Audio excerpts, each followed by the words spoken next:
les bendiga. Qué difícil que es predicar después de un momento de adoración como el que hemos tenido. Yo me sentí transportado. Por un momento sentí que no estaba acá. ¿Cómo es tu nombre? El tuyo. ¿Cómo? Dios te bendiga. Dios bendiga a todo el grupo de adoración. Al único que conozco es a Fermín. Porque, no sé por qué lo conozco, pero lo conozco. Y realmente sentía que me estaba yendo. Y digo, que se me rompieron las estructuras, que me olvidé el sermón. No sé, me pasaron un montón de cosas. Y yo le daba gracias a Dios porque Él hace como Él quiere. Él no me necesita a mí. Él me mandó acá a hacer algo. Y si lo que hoy yo humildemente tengo para traerles a alguno les sirve para algo, mejor todavía. Pero realmente Dios está acá, Dios está con ustedes. ¿Y saben cuál es mi oración? Que dentro de no muy poco el pastor Luis Col pueda escribir una provincia para Cristo y se la mande a Warren para que ellos estudien el libro del pastor Col.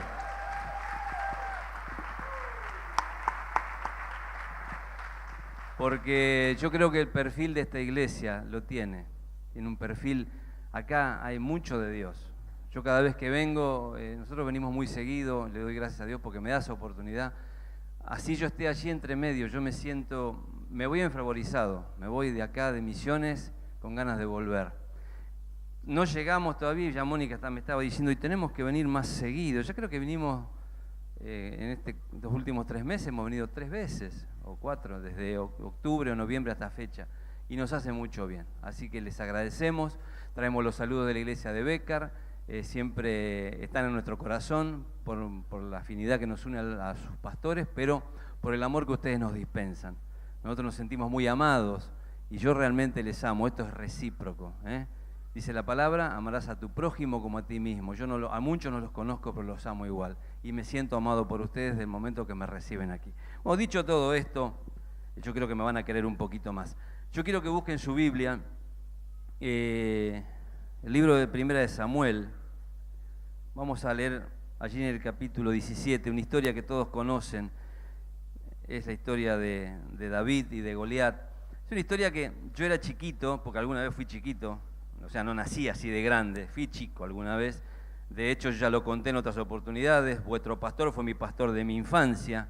Y ahora lo puedo decir porque no está la pastora Mirta. La pastora Mirta ya era así. Como ustedes la conocen ahora, cuando yo era chico, ella ya era así. No cambió nada. El corte de pelo, todo igual. No sé cómo hace. Pero lo cierto es que esta historia de David y de Goliat, ya cuando yo era niño me la contaban. Y de grande, cuando uno se va poniendo más grande, va empezando a capturar cosas que son realmente como más importantes, como que hay una esencia allí en esa historia, que no es solamente que David mata a Goliat y la piedra y la onda y todo eso, hay algo más, hay enseñanzas profundas. Y yo descubrí que de este relato nosotros podemos extraer algo para cambiar. Cuando uno habla de cambios, se complica la cosa, porque cuando uno hace las cosas de una manera y después la tiene que hacer de otra, no somos proclives a los cambios, no nos gustan los cambios. ¿A quién le gusta cambiar? Ay, no levante nadie la mano. A nadie le gusta cambiar. Si salimos siempre para allá, vos querés ir siempre para allá. No querés cambiar, te dicen hacelo, no lo querés hacer. Lo querés hacer como lo hiciste siempre. Pero de este relato yo creo que podemos, o de este enfrentamiento, yo creo que podemos rescatar cosas para cambiar. Pelea, como les dije, sucedió hace miles de años. Usted puede imaginarse lo que quiera. En ese momento Israel está en una crisis, más allá de lo que vamos a leer. Está allí el personaje del rey Saúl, que gobierna, líder político, puesto por Dios. Pero si uno lee en profundidad se va a dar cuenta que Dios, en definitiva, no está muy contento con Saúl, a pesar de que él mismo lo había puesto, él lideraba. Porque en definitiva Saúl era un don nadie cuando Dios lo pone en lugar de privilegio, lo pone en posición de autoridad. Y en un momento de la historia es como que todo le va bien, todo le sucede bien a este hombre. Y en un momento determinado empezaron los problemas. Y de alguna forma nos damos cuenta que Saúl no quiere obedecer a Dios. En realidad, obedece a Dios, pero a su manera. Y cuando nosotros obedecemos a nuestra manera, no es obediencia, es desobediencia. Porque si Dios nos dice una cosa, en definitiva la tenemos que hacer como Él dice y no como yo creo. O sea, a mi manera, en definitiva, es desobediencia. Y hay personas que actúan de esta forma. Lo hacen a su manera, como Saúl.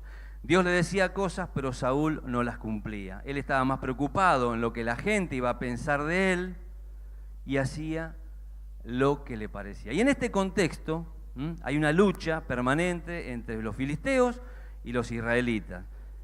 Y esto trató en el capítulo 17. Y al hablar de filisteos luchando contra los israelitas es como mencionar perros y gatos. Es muy común que el perro y el gato se peleen, es una lucha histórica, no se termina nunca, no sabemos por qué, pero se pelean. No iba a ser ni la primera ni la última, siempre estaban en pie de guerra, pero había algo diferente en esta batalla. Esta batalla era especial. ¿Por qué? Porque había alguien que sobresalía de los demás. Los filisteos, en definitiva, tenían un arma poderosa, como si fuera un misil, una bomba atómica, algo que era tremendo, que se llamaba Goliat, el hombre de la historia que vamos a leer en un ratito. Y en todo el pueblo de Israel le tenían temor, le tenían miedo, porque era muy grande este hombre, tenían pánico. Y vamos a leer en el capítulo 17, el verso 3 en adelante. Yo voy a tratar de ir leyendo e ir explicando para que usted más o menos se vaya poniendo al tanto de dónde yo quiero llegar con esta historia. Escuche bien, verso 3 en adelante. Dice, y los filisteos estaban sobre un monte a un lado, e Israel estaba sobre el otro monte al otro lado, y el valle entre ellos. Usted guarda esta imagen, un valle entre medio de las dos facciones que luchaban. Salió entonces del campamento de los filisteos un paladín, el cual se llamaba Goliat de Gat, que tenía una altura de 6 codos y un palmo, y traía un casco de bronce en su cabeza y llevaba una cota de malla, y era su peso, el peso de la cota, 5.000 siclos de bronce. Sobre sus piernas tenía grebas de bronce y jabalina de bronce entre sus hombros. El asta de su lanza era como un rodillo de telar, y tenía hierro, el hierro de su lanza, 600 ciclos de hierro, e iba su escudero delante de él. Esto es lo que era Goliat, ¿eh? ¿Se imaginan? Esta altura es más o menos 2,70 metros, o sea, un poco más alto que yo, centímetro más, centímetro menos. Era grande.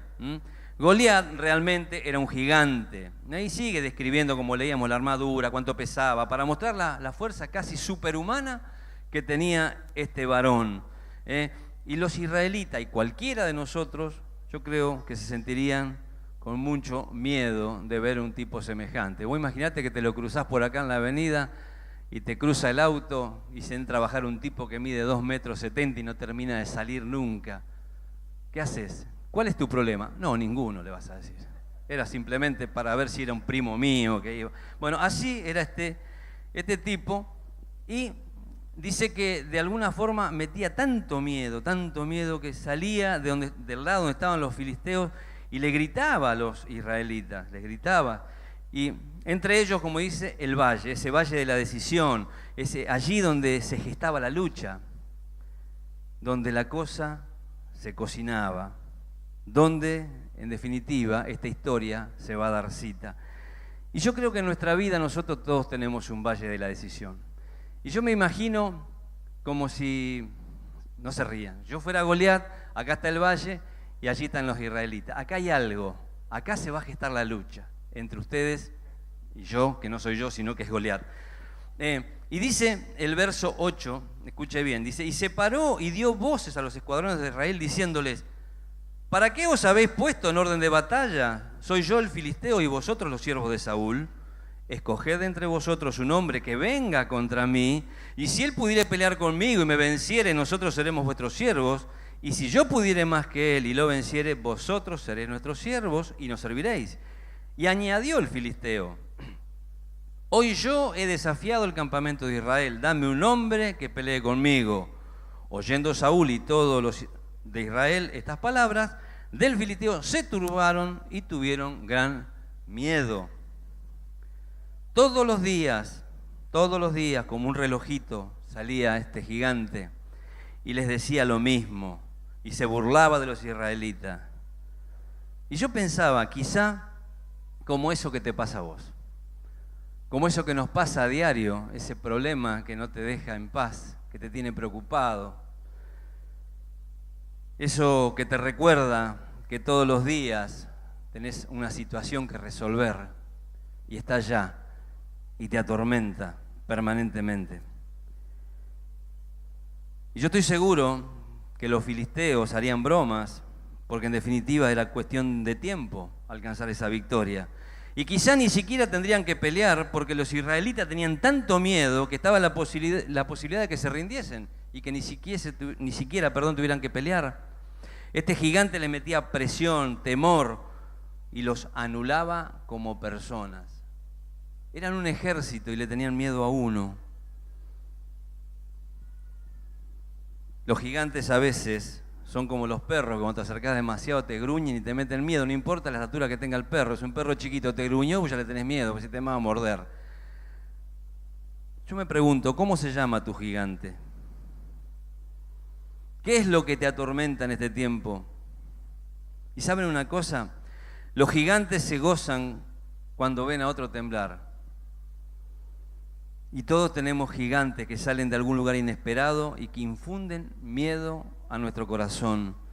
Tal vez no es alguien físicamente, pero me refiero a situaciones, cosas que pasan todos los días. Tu gigante tal vez sea la incertidumbre del futuro. No saber qué va a pasar te trae temor, tristeza. Tal vez tu gigante sean las presiones financieras. No saber cómo vas a pagar ciertas cuentas y te tiene con dolor de estómago. Tu gigante tal vez sea la droga, el alcohol, algún vicio, pornografía. Intentaste escapar 1000 veces de esos gigantes, de una enfermedad, pero siempre te agarra. Tal vez no sentirte aceptado por un grupo puede ser tu gigante. Sentís que no valés, que no servís, que no calificás, que tu familia no te quiere. Y yo te voy a decir esta noche, no importa cuál sea tu gigante, como reloj sale todos los días y se burla de vos. Y por ahí te dice esa vocecita, ¿y te crees cristiano con eso que haces? Y se ríe. ¿Crees que vas a poder conmigo? Te tengo agarrado, te tengo acorralado. ¿Sabes por qué? Porque en definitiva tu gigante sabe mejor que vos cuál es tu debilidad. Te apunta con el dedo, se ríe, parece ser tan grande, parece tener tanta razón que lo único que podemos hacer es escondernos.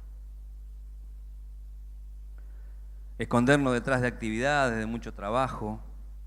Porque mientras más hacemos, menos oímos esa voz que te tortura, pero está allí, es como el zumbido del oído. Yo padezco zumbido de oído y mucha gente seguramente no va a querer decirlo, pero después de los 40 todos tenemos un rollo con el oído. Y te zumba el oído, y te zumba, parece una mosquita que está ahí. Yo en este momento no me doy cuenta, pero está. En esta situación se encuentra ese gigante que te atormenta. Y nos escondemos detrás de justificaciones, y decís, pero yo me congrego, estoy yendo a la iglesia, voy a la célula, yo oro, yo diezmo. Pero hay un gigante que te atormenta día tras día y nos roba la paz, nos roba el gozo, nos roba el destino que Dios tiene para nosotros. Estamos, en definitiva, encadenados, se nos va el color de nuestra cara, con eso se derrite nuestra fe y desaparece el gozo del Señor. Los gigantes de nuestras vidas vienen a robarnos nuestro destino, nuestra identidad de hijo de Dios. Israel no estaba funcionando como debía y no se acordaban realmente quiénes eran. Israel era el pueblo elegido, igual que vos, igual que yo, somos el pueblo elegido por Dios. Entonces, ¿por qué pasaba esto? Yo a veces me pregunto, ¿será que Israel estaba en cualquiera? Y yo me pregunto de nuevo, ¿cómo estamos nosotros? Y mientras todo esto estaba pasando, David es mandado por su padre para ir acercarse allí a las líneas de guerra, a entregar algunas cosas para sus hermanos mayores que estaban justamente en ese pelotón que estaba por pelear. Y cuando viene llegando, escucha que Goliat tenía lo que decir, lo que todos los días decía, y los ejércitos están formados, sale Goliat para hablarles, y miren lo que pasa. Todo esto está en la Biblia, y esto es maravilloso. Dice el verso 24 del capítulo 17, y todos los varones de Israel que veían a aquel hombre huían de su presencia y tenían gran temor. Dice que rompían fila, corrían detrás a una distancia más o menos razonable y todos empezaban a hablar entre ellos y muertos de miedo. Y se decían, el que salga contra este gigante se va a casar con la hija del rey. Y no solo eso, dice, la casa de su padre será libre de impuestos. Está interesante ya el tema, ¿eh? ¿Quién no quisiera no pagar impuestos? Dice, el rey le dará mucho dinero. Una vuelta hablando con un correntinito amigo mío, hace mucho de esto, le contaba esta historia y me dice, y yo loco si le tengo que pelear al rey le peleo. No, es al gigante que tenés que pelear, no al rey. El rey te va a dar la hija, le digo. No había entendido mucho. O sea, ahora esto le estaba empezando a gustar a David, pero más que eso, él veía estas palabras y las acciones del gigante como una ofensa a Dios. Y acá empieza lo que yo realmente quiero resaltar en esta noche. David empezó a ver que este tipo ofendía a Dios. David tenía claro lo que era Dios para su vida, no lo que el rey le daría a cambio. Él dice, este tipo ofende a Dios, más allá de que le dé la hija, que lo libre de los impuestos y que le dé dinero. ¿Vos sabés quién sos realmente? ¿Tenés claro quién sos y quién es tu papá? Y David decide ser la persona que enfrenta al gigante y va y se lo comenta a Saúl y escuche lo que le dice, verso 32. Y dijo David a Saúl, no desmaye el corazón de ninguno a causa de él. Tu siervo irá y peleará contra este filisteo. El 33 dice, y dijo Saúl a David, no podrás tú ir con aquel filisteo para pelear, porque eres muchacho y él es hombre de guerra desde su juventud. Y yo a veces pienso que al escuchar estas palabras de David, el rey Saúl tendría ganas de matarse de risa. Porque en definitiva era un veterano de guerra con un mocoso, con un nene, un carilindo que tocaba el arpa. David era pastor de ovejas y en definitiva los pastores de ovejas no luchan contra gigantes. David no tenía experiencia en estas cosas, no tenía manejo de armas, no tenía nada, no tenía preparación militar siquiera. Pero David empieza a relatar los momentos en el cual él mataba al león o al oso que venían a tratar de comer sus ovejas. Y le termina diciendo algo que para mí es tremendo. En el 36 y 37 dice, fuese león o fuese oso, tu siervo lo mataba, y este filisteo incircunciso será como uno de ellos porque ha provocado al ejército del Dios viviente. Añadió David, Jehová me ha librado de las garras del león y de las garras del oso, él también me librará de la mano de este filisteo. Este sí que confiaba en Dios. ¿Confiamos así en Dios nosotros? Y dijo Saúl a David, ve y que Jehová esté contigo. Andá y que te cure Lola, le habrá dicho. Yo no puedo hacer nada con vos. Yo pregunto, ¿cuántas veces pediste algo a Dios y te ayudó? ¿Cuántas veces Dios escuchó tu oración? ¿Hizo algo Dios en tu vida alguna vez por vos? Sí, acá me levantan muchas manos. Buenísimo, eso me gusta. Muchas veces hizo Dios algo por vos, muchas veces. Y esto es tremendo. Mientras yo preparaba esto me acordaba, nosotros tenemos 5 hijos. Los que me conocen ya saben y los que no van a escuchar este relato quizá otra vez.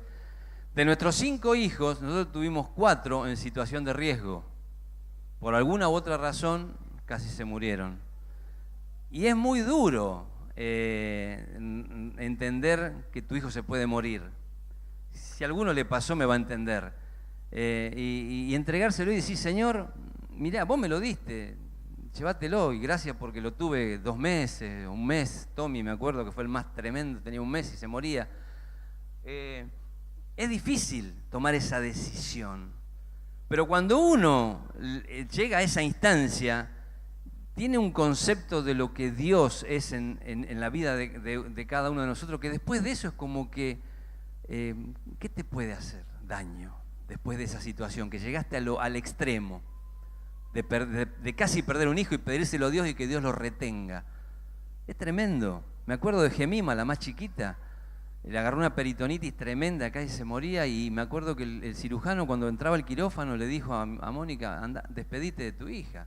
A mí me dijo, no podemos hacer nada, si Dios quiere hacer algo lo hará, y si no, Gemima hoy tiene 17 años, hermosa, no la vamos a traer nunca a Posada, es muy linda. Lo cierto es que Dios fue bueno con nosotros, Dios hizo cosas tremendas que me hacen ver la realidad de Dios, que si lo hizo una vez lo va a volver a hacer. Si antes lo hizo, lo hará de nuevo. En la mente de David no había ninguna distinción en que Dios lo libraría del león y del oso y que Dios lo libraría del gigante, porque para David era igual. ¿Cómo es para vos el problema? ¿Es grande? ¿Tiene o no tiene solución? Me dijo hace poco una persona, este lío que hay con el gobierno, ni Dios lo arregla, me dice. David estaba centrado en la verdad de Dios y no en la mentira del diablo. El diablo es padre de mentira, nunca lo olvide. Los demás se tragaron la mentira de que el gigante era demasiado para ellos. Se tragaban la mentira de que no había ninguna posibilidad. Como a veces nosotros, que a veces nos comemos esas mentiras que el diablo nos mete, de que no podemos, de que no servimos, de que no valemos.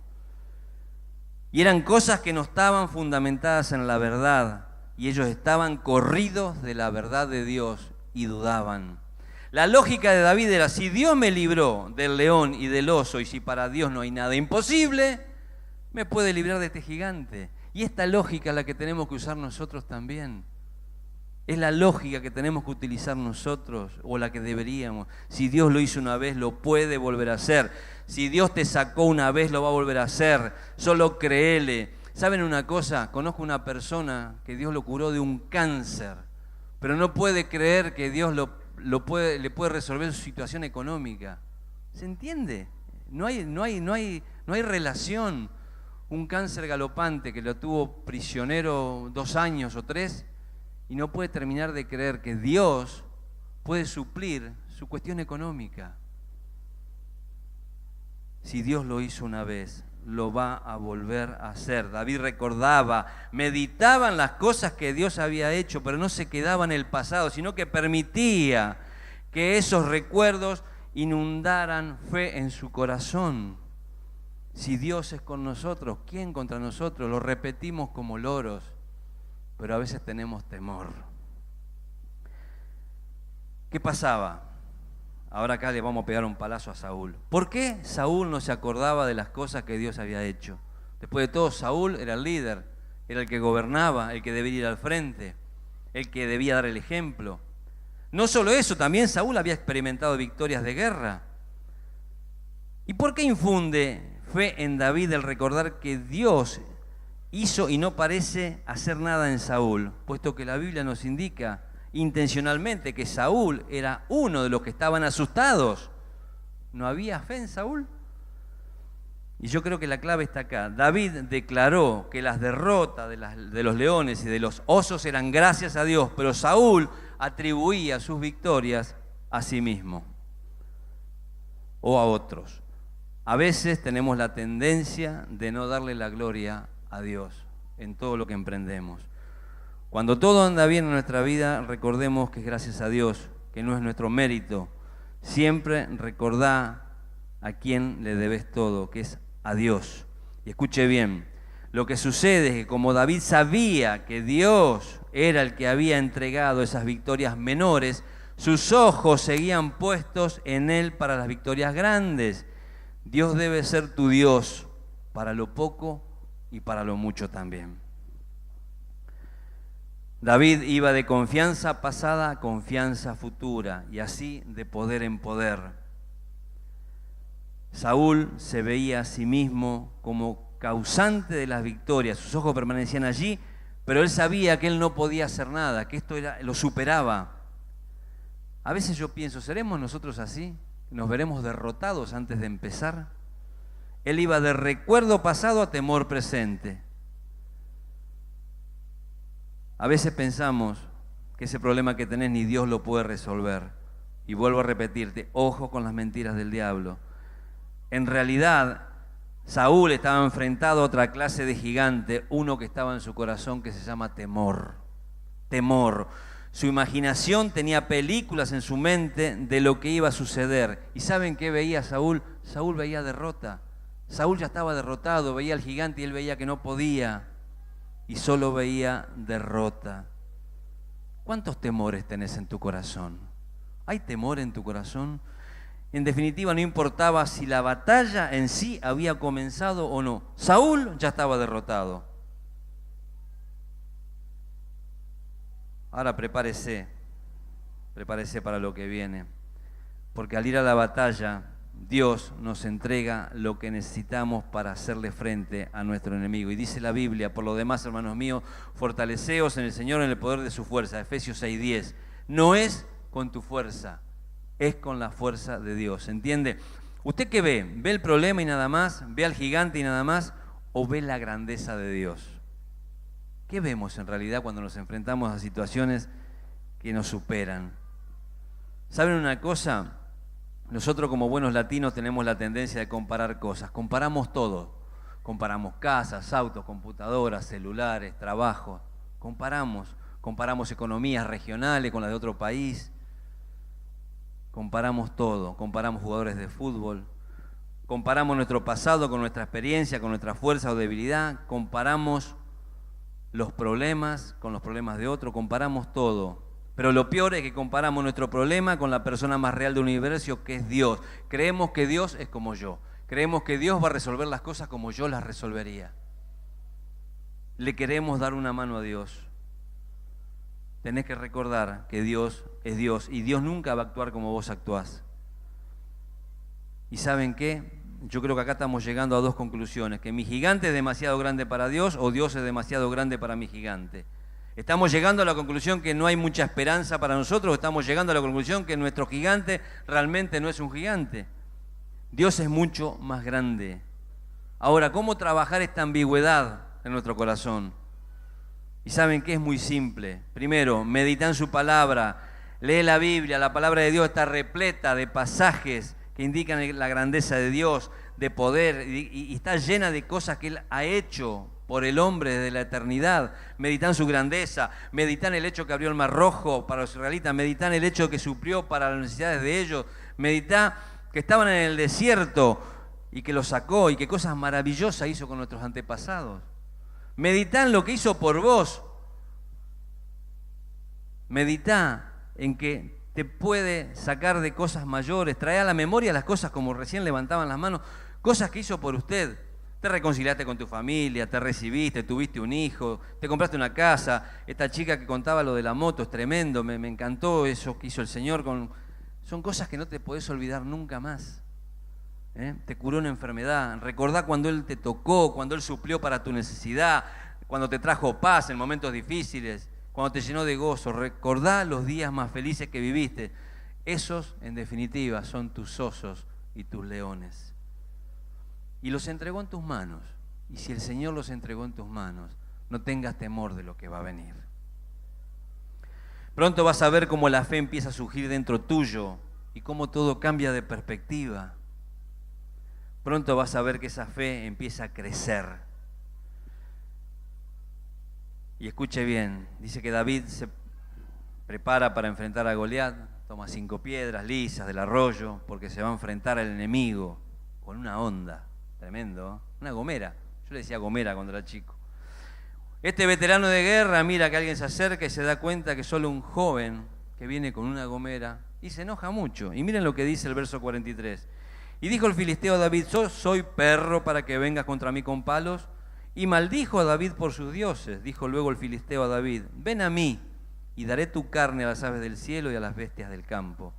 Entonces dijo David al filisteo: tú vienes a mí con espada y lanza y jabalina, mas yo vengo a ti en el nombre de Jehová de los ejércitos, el Dios de los escuadrones de Israel, a quienes tú has provocado. Jehová te entregará hoy en mi mano, y yo te venceré, y te cortaré la cabeza, y daré los cuerpos de los filisteos a las aves del cielo y a las bestias de la tierra, y toda la tierra sabrá que hay Dios en Israel. Y sabrá toda esta congregación de Jehová que Jehová nos salva con espada, con lanza, porque de Jehová es la batalla, y Él os entregará en nuestras manos. Y esto es algo que realmente también llama la atención. David, en definitiva, le habla proféticamente. Le dice que le va a cortar la cabeza, y él fue con una gomera. No tiene filo, hasta donde yo sé, una gomera. Pero él dice que le va a cortar la cabeza. No tiene espada. Y pensemos por un momento, con una onda, o sea, no había lógica, no hay lógica. De ningún tipo hay lógica. Es imposible, es impensable. Porque el arma en la cual estaba confiada David no era la onda ni las piedras ni en sí mismo, sino que estaba confiando en Dios, porque Dios es su arma, la más poderosa, la más contundente, y no existe otra igual. Dios es lo más grande que te puede pasar, mi hermano. Cuando uno va en el nombre de Dios, no es simplemente citar palabras mágicas, sino es ir en el nombre de Dios, es decir, en el que todo lo representa. Si tu Dios es pequeño, estás listo, porque Dios es grande. El nombre era el indicativo de la persona, y cuando David decía que iba en el nombre de Jehová de los ejércitos, está diciendo: Goliat, no me importa quién sos. Entonces vos tenés que decir: problema, enfermedad, crisis, no me importa quién te cree que sos, pero ahora vas a saber quién es Dios. Porque en definitiva, nuestro problema se llama Goliat, y todos los días golpea tu puerta y te dice que puede con vos. Decile a tu Goliat: mi Dios es más fuerte. Y esa era su confianza, Dios mismo, y debe ser la tuya desde hoy y para siempre. Nos parece a veces demasiado simple decir esto, y creemos a veces que necesitamos a Dios y alguna otra cosa. ¿Por qué? Porque no terminamos de creer. Creemos que a Dios necesitamos darle una mano, y Dios no necesita de nadie, de nosotros, de ninguno. Y yo algo que he aprendido acerca de Dios es que Él no me necesita a mí. Él sabe lo que hace, sabe cómo hacerlo mejor que cualquier persona. Y hay personas que buscan de Dios, pero también quieren darle una mano. Entonces van al curandero. Es Dios y el curandero, es Dios y el bingo, es Dios y la quiniela, es Dios y que me tiran las cartas, es Dios y nada más. Es Dios y nada más. Si vos pensás que le tenés que ayudar a Dios, te equivocás. Dios todo lo puede por sí mismo. Los filisteos estaban a su lado burlándose de los israelitas. Dirían: estos tontos mandando un joven, ¿en qué estará pensando? Y me imagino que harían apuesta, ¿no? Los filisteos, a ver cuánto le duraba a David en manos del gigante. Y los israelitas por su lado estarían aguantando la respiración para ver qué iba a pasar, porque en definitiva ellos tampoco tenían mucha fe en David.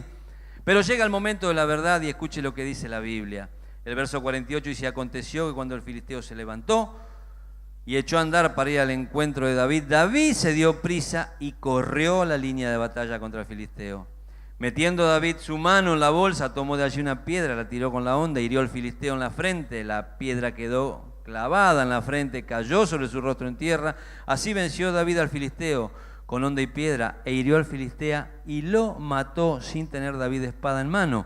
Entonces corrió David, se puso sobre el filisteo y tomando la espada, dice, sacándola de la vaina, lo acabó de matar, le cortó la cabeza, como había dicho antes, y cuando los filisteos vieron a su paladín muerto, huyeron. Tremendo relato. Tremendo relato que cuando uno lo lee de chico queda como una gran historia, como algo fantástico, pero esto es mucho más que eso. Porque en definitiva es la forma en que debemos actuar nosotros, si realmente creemos en ese Dios. Si yo voy en el nombre de Jehová de los ejércitos, a mí no hay nada que se me pueda oponer. No hay nada que se pueda oponer resistencia. David no espera al gigante, él sale corriendo a su encuentro, lanza la piedra y con un golpe seco Goliat cae al suelo. Los filisteos dejan de reír, los israelitas se limpian los ojos para asegurarse que no están viendo una visión, como cuando a veces te pasa que Dios te bendice, si será real. No terminás de creer y por un momento hay un silencio absoluto, nadie se mueve. Y algo resalta en ese instante. No es que David es un guerrero, no es que los israelitas son poderosos, es que Dios se mostró con su poder y con toda su gloria. Todo lo que Dios hace, lo hace para su gloria, y déjeme decirle que este fue un acto para su gloria. Y toda la tierra sabrá que hay Dios en Israel. Mi pregunta, ¿saben las personas que te rodean que hay Dios en tu vida? ¿Sabe tu familia que hay Dios en tu vida? ¿O los gigantes te atemorizan tanto que por ahí te pregunta tu gente, che, ¿tu Dios dónde está? Se me ocurre que muchas veces las mismas cosas que atan a las personas que no conocen a Dios son las mismas cosas que nos atan a los cristianos, y eso me da un poquito de lástima. A veces no marcamos la diferencia como debiéramos marcarla. Vamos a la iglesia, creemos en Dios, decimos que creemos, pero ante el menor problema nos achicamos y nos viene el chucho. Conozco gente que me dice, pastor, estoy buscando trabajo, ore por mí. Entonces digo, andá en el nombre del Señor, lleva tu currículum, y presentalo. Y esa persona ya va derrotada. Tienen miedo, pero si vas en el nombre del Señor, andá con el pie firme. Si no será en la primera entrevista, será en la segunda, pero algo va a pasar porque vas en el nombre de Dios. Pero no tengas temor a los gigantes que se te presentan cada día. Y todos los tenemos, pero los tenemos que vencer así, como venció David. ¿Hay diferencia? ¿Los gigantes parecen gigantes casi siempre? ¿Dios es un plan B o es la primera alternativa? ¿Dios es lo primero en tu vida o es una alternativa? Primero lo hago yo, después le pedimos a Dios. Yo creo que Dios quiere hacer algo en nosotros. Él quiere orar para mostrar su gloria, su poder en un mundo que lo necesita con desesperación. Si la iglesia de Jesucristo, hoy lo charlábamos con el pastor Col, hiciera lo que debe, orar más, ayunar más, comprometerse más, yo creo que el mundo tiene que cambiar. Yo estoy convencido de eso. Acá estamos muy bien, una atmósfera ahí de Dios acá tremenda, pero no nos podemos quedar con esta atmósfera, que es hermoso, es para quedarse a vivir y tomar mate eternamente, y no nos va a irnos nunca más de acá. Pero hay un mundo que se muere sin Cristo. Acá nomás, 5 o 6 cuadras redondas, prostitución, gente que está en el alcohol, en las drogas, contaban recién, mucho crimen organizado, mucha delincuencia. Yo no digo que la iglesia no esté operando, pero a veces se entremezcla todo de tal manera que no terminamos de ser lo que tenemos que ser. Verdaderos luchadores, verdaderos David, que van y pelean en el nombre de Jehová de los ejércitos, invocando solamente el nombre del Señor, para que el mundo cambie. Estamos muy cómodos, mis hermanos. Yo creo que las cosas no van a suceder si nos escondemos detrás de algo o de alguien cada vez que escuchamos a esos gigantes. No va a suceder hasta que nos demos cuenta que no son gigantes después de todo, que son solamente enanitos, porque Dios es más grande que ellos, todos esos problemas que tenemos. Dios se quiere mostrar en nuestra vida, pero nos tenemos que dejar que Él sea lo primero, y confía solamente en Él. Y yo creo que en esta tarde lo que tenemos que hacer es que este lugar se transforme en el valle de la decisión. La decisión de correr de tu gigante o correr hacia el gigante, en el nombre de Jehová. Y de alguna forma ver la victoria. Quizá en esta noche este mensaje no sea para todos, sea para algunos que necesiten demoler eso que le está afectando en el corazón, que no los deja ser, que no los deja terminar de resolver la vida espiritual que Dios quiere que vos tengas. Quizás te está pasando algo y no lo podés resolver. Bueno, hoy lo tenemos que vencer. Así que nos vamos a poner de pie y yo quiero que cantemos esa canción que cantamos última, cuando estábamos levantando las ofrendas. Esa canción tiene que ser nuestro lema en esta noche. Gracias, mi Jesús, por esta noche especial, particular. Gracias, Señor, porque en definitiva todo te lo debemos a vos. Nada podemos hacer por nuestra propia voluntad. Nuestra vida te pertenece, nuestra vida es tuya, Señor. Yo simplemente en esta noche te pido que estés obrando en los corazones de las personas que necesiten vencer ese gigante que les está atormentando. Que en este valle de la decisión imaginario podamos derrotar definitivamente de hoy para siempre esos vicios que nos atormentan, ese mal carácter, Señor, que a veces tenemos y no es que no podemos, no queremos cambiar porque creemos que es normal. Esas mentiras que el diablo nos viene metiendo en la cabeza.